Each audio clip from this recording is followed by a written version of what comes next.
Mark Ronson, the acclaimed music producer, DJ and songwriter behind timeless hits like Uptown Funk and Valerie, has bravely recounted one of the most terrifying episodes of his youth in his newly released memoir, Night People: How to Be a DJ in 90s New York City.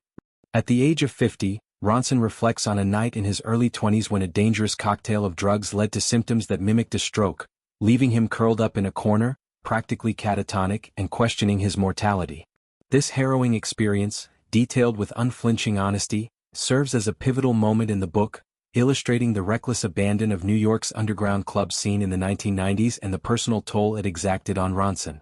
As a father of 2 daughters with his wife, Grace Gummer, Ronson now views this incident with a mix of gratitude for his survival and regret for the risks he took, offering readers a candid exploration of addiction, ambition, and eventual moderation. The incident unfolded one late night when Ronson, already under the influence of ecstasy, commonly referred to as E, was persuaded to take a bump of cocaine. Within minutes, the combination wreaked havoc on his body. His chest tightened dramatically and his left arm went numb, symptoms that immediately triggered fears of a stroke. Could I be having a stroke? At 20? Ronson writes, capturing the sheer panic of realizing that his youthful indiscretions could have fatal consequences. Found by friends in a vulnerable state, he was not rushed to the hospital but instead driven home, where they attempted to lighten the mood with jokes during the ride up Park Avenue. Upon arrival, a friend gently tucked him into bed, evoking memories of childhood care during a bout of meningitis. Miraculously, Ronson recovered without medical intervention, but the scare did little to curb his drug experimentation at the time. Instead, it became part of a pattern where he admits to overdoing it, mixing drugs like cocktails, including an accidental ingestion of heroin after blindly accepting a bag of powder without inquiry. Ronson's memoir delves deeper into the cultural and personal context of these experiences, painting a vivid picture of 1990s New York as a mecca for aspiring DJs and musicians. The city's nightlife, with its pulsating clubs and after-hours scenes, was a breeding ground for creativity but also excess. Ronson, who grew up in a privileged yet tumultuous environment as the stepson of businessman Mick Jones and son of a former model, found solace and inspiration in this world. However, the glamour masked dangers. He describes how the constant pursuit of stimulation kept him disassociated from the real stuff of life.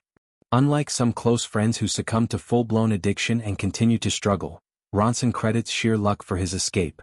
I'm not completely sober, but I also don't fling myself at stimulation and chaos any chance I can get, he writes, emphasizing a balanced approach to life post-youthful excesses.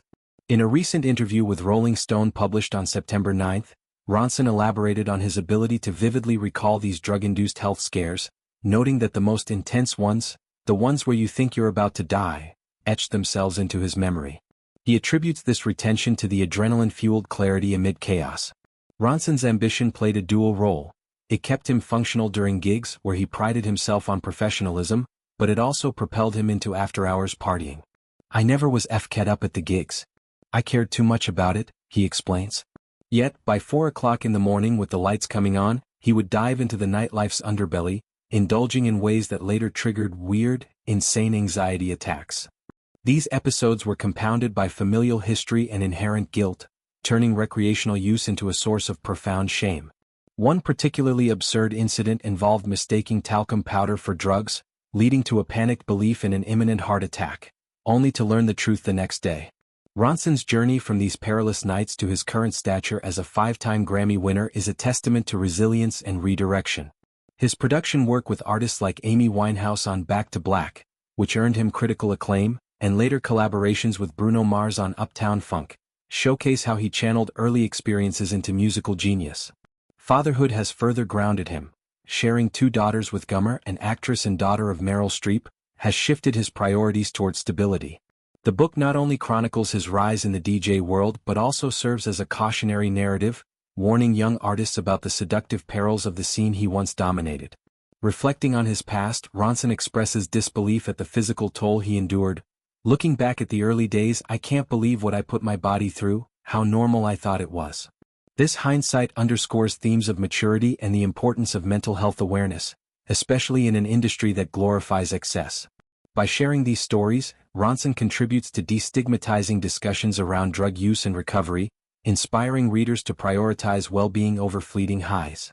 As Night People garners attention, It positions Ronson not just as a musical innovator but as a storyteller whose vulnerabilities resonate universally, reminding us that even icons face mortal fears and emerge transformed.